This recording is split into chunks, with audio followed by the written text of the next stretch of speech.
दोस्तों, क्या कभी आपने सोचा है कि यीशु दूसरे धर्म के अगुवों से क्यों अलग है? आखिरकार ऐसा क्या खास है यीशु में जो उसे बेहद स्पेशल और अनोखा बना देता है? तो दोस्तों, आज इस वीडियो में हम इसी विषय पर चर्चा करने जा रहे हैं। इससे पहले यदि आप चैनल पर नए हैं तो चैनल को जरूर सब्सक्राइब कर लें, क्योंकि आपको बहुत कुछ नया सीखने को मिलेगा। तो चलिए दोस्तों, अब हम शुरू करते हैं।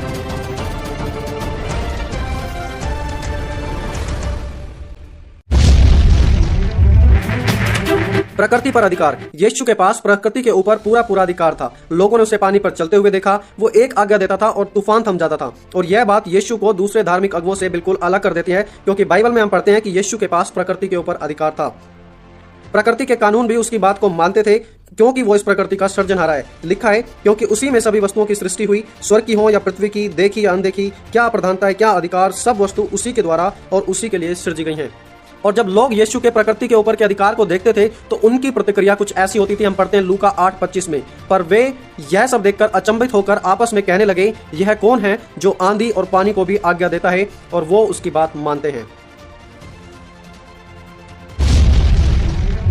नंबर 6, यीशु में भविष्यवाणियों की पूर्णता है। पूरी बाइबल में 1817 भविष्यवाणी हैं और उनमें से 300 से ज्यादा भविष्यवाणियों की पूर्णता प्रभु यीशु मसीह में पूरी हुई है।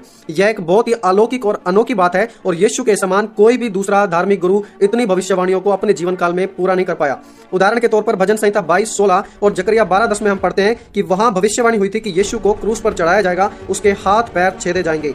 यह भविष्यवाणी यीशु से हजारों साल पहले हुई। जब यह भविष्यवाणी हुई थी उस समय तो दुनिया में क्रूस की मौत भी नहीं थी, लेकिन यीशु में इन सब भविष्यवाणियों की पूर्णता हुई। यह एक उदाहरण है और ऐसी और भी अनेकों भविष्यवाणियां हैं जो यीशु में पूर्ण हुई हैं और दुनिया का कोई भी दूसरा धर्म गुरु इतनी सारी भविष्यवाणियों को अपने जीवन में पूरा नहीं कर पाया है।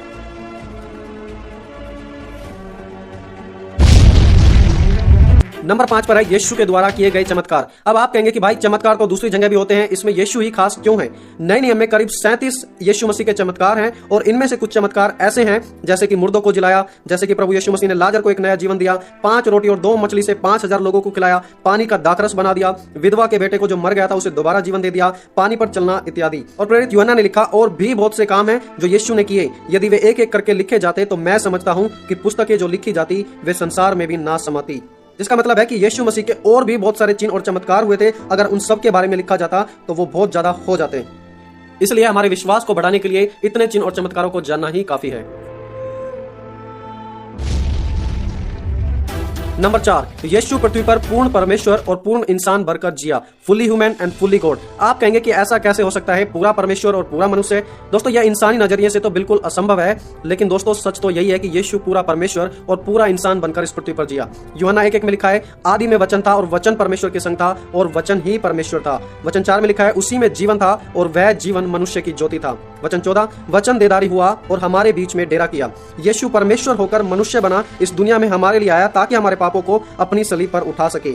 उसने जीकर बताया कि मनुष्य की जिंदगी का मकसद उनके स्वर्गीय पिता की महिमा करना है। उसने मनुष्य होकर भी एक भी पाप नहीं किया और परमेश्वर होकर दूसरे के पापों को माफ किया। कोई भी दूसरा ऐसा धर्मगुरु कभी नहीं रहा इस पृथ्वी पर जो बिना पाप करे हुए अपना जीवन बिताया हो और दूसरे के पापों को माफ किया हो, लेकिन यीशु ने मनुष्य बनकर और परमेश्वर रहकर भी कोई पाप नहीं किया।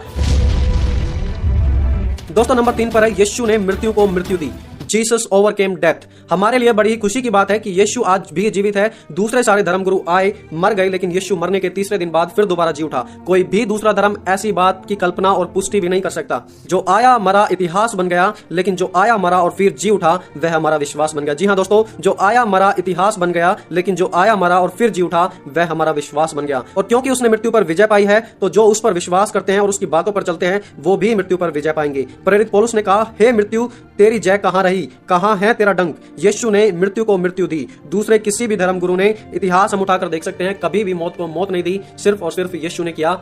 और यह बात यीशु को दूसरे सब धर्म गुरु से बिल्कुल खास और अनोखा बना देती है।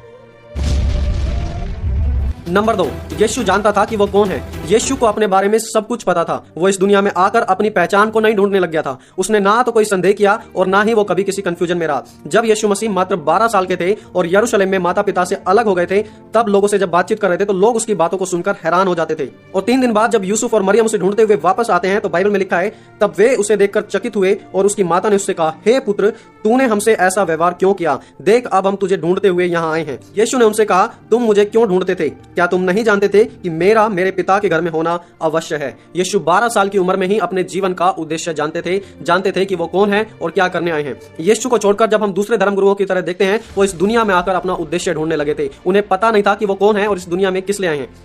उदाहरण के तौर पर सिद्धार्थ गौतम, जो कि बुद्ध धर्म के धर्मगुरु हैं, उनका जन्म एक हिंदू परिवार में हुआ था, लेकिन उनको हिंदू धर्म में वेद का अधिकार के ऊपर शंकाएं थी। उन्हें जात पात और कास्ट सिस्टम भी बिल्कुल पसंद नहीं आया और फिर वो अपने जीवन में सच्चाई की खोज पर निकल पड़े। वो एक राजकुमार थे, उन्होंने अपने पद को त्याग दिया और भूखा रहकर अपना जीवन बिताने लगे, जंगलों में मनन करने लगे। और उसके 6 साल बाद जब वो एक पेड़ के नीचे बैठकर ज्ञान की प्राप्ति कर रहे थे, बुद्धा को वहां पर पता लगा कि जिंदगी क्या है और उसका उद्देश्य क्या है। लेकिन यीशु हमेशा से ही पहले से ही जानता था कि जिंदगी क्या है और जिंदगी का उद्देश्य क्या है। यीशु को कहीं पेड़ के नीचे बैठकर ढूंढना नहीं पड़ा कि उसके जीवन का उद्देश्य क्या है, वो इससे पहले ही जानता था। मुसलमानों के अनुसार जब हजरत मोहम्मद के पास अल्लाह का पैगाम आया तो वे घबरा गए, बिल्कुल कंफ्यूज हो गए। उन्हें एक समय ऐसा लग रहा था कि कोई उनका गला दबा रहा है। इस अनुभव के बाद वो आत्महत्या करना चाहते थे, लेकिन बाद में उनकी पत्नी और उनकी पत्नी की सहेली उन्हें बताती हैं कि तुम अल्लाह के नबी हो। मोहम्मद को खुद अपने बारे में नहीं पता था कि वो कौन है और क्या अल्लाह उन्हें कोई पैगाम दे रहा है, लेकिन यीशु बिल्कुल साफ साफ जानता था कि वो कौन है और उनका क्या उद्देश्य है और वो इस दुनिया में क्या करने आए हैं। यीशु की जीवन शैली और शिक्षा, जीसस लाइफस्टाइल एंड टीचिंग। जिस तरह से यीशु ने निस्वार्थ जीवन जिया और लोगों को परमेश्वर के राज्य के बारे में सिखाया, वो बिल्कुल ही अलग और दिल को छू जाने वाला तरीका था। यीशु ने दिनचर्या के दृष्टांतों, कहानियों को संदेश देने के लिए इस्तेमाल किया, जिन्हें कोई भी व्यक्ति, चाहे अनपढ़ हो या बहुत ही हाईली क्वालिफाइड हो, कोई भी समझ सकता था। लोग उसकी शिक्षा को सुनने के लिए सब कुछ छोड़कर उसके पीछे हो लेते थे। वो अधिकार से बोलता था, वो लोगों को खुश करने के लिए नहीं बोलता था, बल्कि उनको दिल को और उनके जीवन को बदलने के लिए शिक्षा देता था। दोस्तों, यीशु का जन्म एक छोटे से गांव में हुआ था। उनका अपना कोई घर भी नहीं था, ना कोई ऑफिस था।